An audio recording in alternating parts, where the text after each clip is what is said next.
पहले मेरे सवालों का जवाब दो, उसके बाद इस नदी से जल पीना युधिष्ठिर। दोस्तों, आज लेकर आया हूं आपको महाभारत काल में जो झील थी, जहां यक्ष और पांडवों का वार्तालाप हुआ था। यहां सारे पांडव बेहोश हो गए थे और इस झील के बारे में बहुत कुछ बताऊंगा। ये लीलौर गांव के पास पड़ता है और यहाँ के एक मंदिर के बारे में बताऊंगा। यहाँ पर भगवान भोलेनाथ का शिवलिंग जो है निकला हुआ है। इस मंदिर के बारे में भी मैं आपको बहुत सारी जानकारियाँ दूंगा और बताऊंगा यहाँ पर बहुत सारी गाय क्यों रहती हैं, क्या मतलब है इन गाय का यहाँ पे रहने का, और ये महाभारत कालीन पेड़ यहाँ पर वृक्ष आज भी मौजूद हैं। इन सब चीज़ों की जानकारी इस वीडियो में दूंगा, तो कृपया करके वीडियो के अंत तक बने रहें। तो शुरू करते हैं। दोस्तों, ये है लीलौर की झील, जो बरेली उत्तर प्रदेश में औला तहसील थाना सिरौली के पास में बिशनपुरी बगिया के पास में पड़ता है। यहाँ पर बताते हैं, जब वो एक बार पांडव वनवास में थे तो उन्हें बहुत ज़्यादा प्यास लगी थी और युधिष्ठिर ने भीम के लिए पानी की तलाश में भेजा था। तो भीम यहाँ पर आकर पानी पीने लगे, तभी कोई आवाज़ आई थी कि कृपया मेरे सवालों का जवाब दें, उसके बाद जल ग्रहण करें।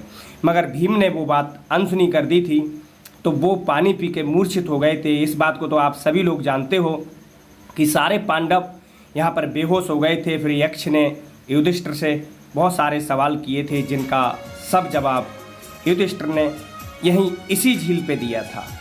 इस झील के बारे में बहुत सारी विशेषताएं हैं और बहुत दूर दूर से लोग इसको देखने के लिए आते हैं।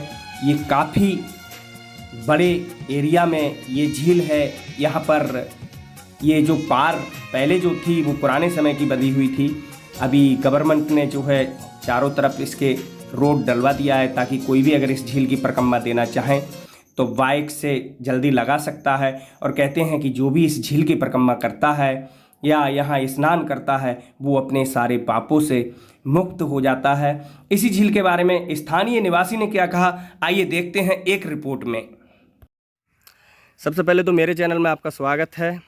और आप कहाँ के रहने वाले हैं, आपका नाम क्या है?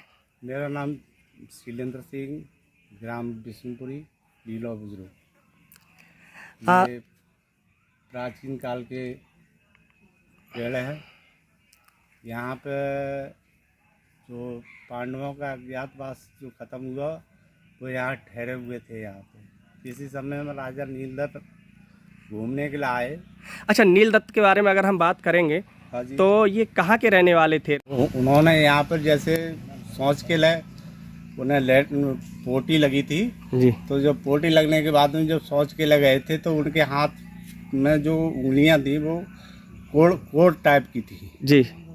तो उन्होंने सोच के लिए जब उन्होंने हाथ डाला गड्ढे में पानी में, तो उनकी जो कोड़ था वो उस पानी से जो है उनका कोड़ ठीक हो गया। जी जी। बस हमें ये तालाब पहले से था या उन्होंने इसका निर्माण कराया था? तो उन्होंने निर्माण नहीं कराया, ये तो हमारा तालाब बहुत पुराना था। अच्छा, तो राजा नीलधर जो थे वो यहाँ से गुजर रहे थे? जी, यहाँ घूमने के लिए आए थे अपने। अच्छा, ये गांव का नाम लीलौर क्यों पड़ा है? ये राजा नीलधर के नाम से जो है लीलौर पड़ा है गांव का नाम। अच्छा, यहाँ पर ये पानी जो है इतना, तालाब की इसकी कितनी वो होगी, कितना किलोमीटर में है ये तालाब? 15 हेक्टेयर के करीब एरिया में है। अच्छा, दूसरा यहाँ पर बहुत सारे वृक्ष हैं, गाय हैं, मड़ी है, तो इसके बारे में क्या कहना चाहेंगे?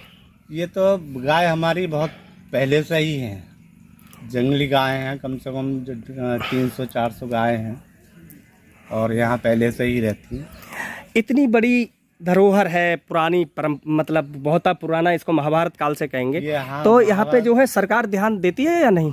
यहाँ सरकार ने ध्यान दिया, पर इसमें जो है रुकावट के लिए खेद हो जाता है। पता नहीं है नेताओं का भाई मैटर है, ये हम नहीं कह सकते। अच्छा, ये जो मड़ी बनी है, बाकी सब कुछ है, तो ये आप गांव, आसपास के गांव वालों ने इसका निर्माण कराया है या सरकार ने? ये हमारी मड़ी जो है गांव वालों ने कराया है। इसका लगभग जो है हमारी कितना है होगी, करीब 100 वर्ष पुराना है। कुआं स्थानीय निवासी ने कुआं के बारे में और यहाँ से जुड़ी हुई बहुत सारी बातें बताई, क्योंकि ये कुआं आज का नहीं है, ये काफ़ी पहले से ही है, पुराने समय से ही ये कुआं है। आज भी जो है इसको जो आसपास के गांव के लोग हैं वो धरोहर के रूप में इसकी मरम्मत करा के इसको बंद करा दिया है। और इस तालाब से जुड़ी एक जानकारी स्थानीय निवासी ने और दी कि एक राजा लीलधर थे, तो उन्हें जो है कुष्ठ रोग हो गया था और वो कुष्ठ रोग होने की वजह से उन्होंने अपना राज छोड़ दिया था और वो यहीं से गुजर रहे थे, तो उन्हें जो है लहू शंका लगी थी और यहीं पर उन्होंने लहू शंका करके शौच के लिए इसी तालाब में पानी लिया तो उनकी उंगलियां ठीक हो गईं। फिर उन्होंने इस तालाब में स्नान किया और उनका पूरा शरीर ठीक हो गया। फिर वो कुष्ठ रोग से दूर होने के बाद यहाँ काफ़ी समय तक रहे, इसीलिए यहाँ पर जो गांव जो लीलौर पड़ता है वो उन्हीं के नाम पे बसा हुआ है। वो राजा के नाम पर इस गांव का नाम लीलौर पड़ा। यहाँ पर एक शिव मंदिर भी है, बताते हैं कि ये निकला हुआ शिवलिंग है। और देखा जाए तो भारत में जहाँ पांडवों का जिक्र होता है, जहाँ वो रहे हैं, तो वहाँ शिवलिंग जरूर हैं। भारत में बहुत सारी जगह ऐसे शिवलिंग पाए जाते हैं। तो यहाँ पर शिवरात्रि के समय पे मेला भी लगता है और यहाँ से कुछ दूरी पर गौरी शंकर गुलड़िया में भी एक भगवान शिव का बहुत बड़ा शिवलिंग है। और स्थानीय जो यहाँ के रहने वाले हैं उन्होंने इस शिवलिंग के बारे में कुछ बताया, तो आइए जानते हैं स्थानीय ने क्या कहा शिवलिंग के बारे में। सबसे पहले तो मैं आपको बोलूँगा जय भोले की, जय शंकर की। क्या कहना चाहेंगे ये शिवलिंग के बारे में आप? शिवलिंग प्राचीन काल से निकली हुई है। मतलब ये आर्टिफिशियल लगाई हुई है या निकली हुई है पुराने काल से? निकली हुई है। तो जैसे यहाँ पे कभी मेला या ऐसा कुछ आयोजन होता है शिवरात्रि? शिवरात्रि में फागुन में जो शिवरात्रि होती है उस पर वृंदावन से रासबिहारी कराते हैं यहाँ पे। अच्छा, तो लीला भी होती है, भंडारा आदि सब कुछ कराते लीला हैं? होती है, भंडारा वगैरह होता है। अच्छा, बाकी यहाँ के बारे में क्या कहेंगे? शिवलिंग कब की निकली हुई है और यहाँ पर और कहाँ पर शिवलिंग है इसके अलावा? शिवलिंग करीब इसको हो गए गौरी शंकर गुलड़िया जो है जी, और ये स्थान एक साथ की हैं, तो मतलब महाभारत काल से ही है शिवलिंग ये। प्राचीन काल से निकला है। अच्छा, यहाँ से पांडवों की कुछ जुड़ी हुई बातें रही हैं ये ताल के बारे में जो है? आपके बारे में ये बताते हैं, पहले गंगा नदी निकल के गई है जी जी। और आगे जाके मिल जाता है कहीं पे इसका पानी। तो सिर्फ स्थानीय ही लोग यहाँ पे आते हैं या बाहर के लोग भी बहुत सारे बाहर से और लोग आते हैं देखने के लिए आते हैं? देखने के लिए आते हैं पर्यटक लोग। बहुत बहुत धन्यवाद दोस्तों। इस मंदिर से जुड़ी हुई जानकारी आपको स्थानीय ने दी। और यहाँ पर ये पेड़ भी थोड़े अलग प्रकार के हैं। कहते हैं कि जहाँ देव शक्तियों का वास होता है तो वहीं इस प्रकार के वृक्ष आपको देखने को मिलेंगे। यहाँ पर हनुमान जी का भी एक मंदिर है जो इस बरगद के पेड़ से बिल्कुल लगा हुआ है। और आज से ही नहीं, ये तो हमेशा से प्रचलन रहा है कि इस प्रकार के वृक्ष आपको वहीं देखने को मिलेंगे जहाँ दैविक शक्तियाँ या देवताओं का वास होता है।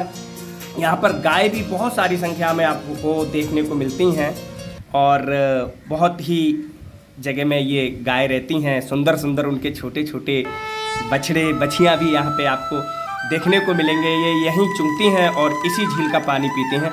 आज से नहीं, गाय यहाँ बहुत पुराने समय से ही रहती हैं। यहाँ के लोग मुझे बहुत अच्छे लगे और मुझे बहुत अच्छा लगा यहाँ आकर। आप भी दोस्तों अगर ये जगह को घूमना चाहते हैं तो अगर आप मुरादाबाद की तरफ से बस से आना चाहते हैं तो आप बिशनपुरी उतरेंगे, जो सिरौली के पास में बिशनपुरी मोड़ पड़ता है, वहाँ से आप यहाँ आ सकते हैं। अगर आप ट्रेन से यात्रा करते हैं तो यहाँ पास में ही दप्तोरी करके एक स्टेशन है, वहाँ से आप लीलौर झील के लिए आ सकते हैं। मेरा ये वीडियो आपको कैसा लगा कमेंट के माध्यम से ज़रूर बताइएगा और ये ज़रूर बताना कि अगला वीडियो मैं किस पे बनाऊं। और कृपया करके मेरे इस चैनल को सब्सक्राइब कर लीजिए क्योंकि मैं इस प्रकार की वीडियो लाता रहता हूं। नमस्कार दोस्तों।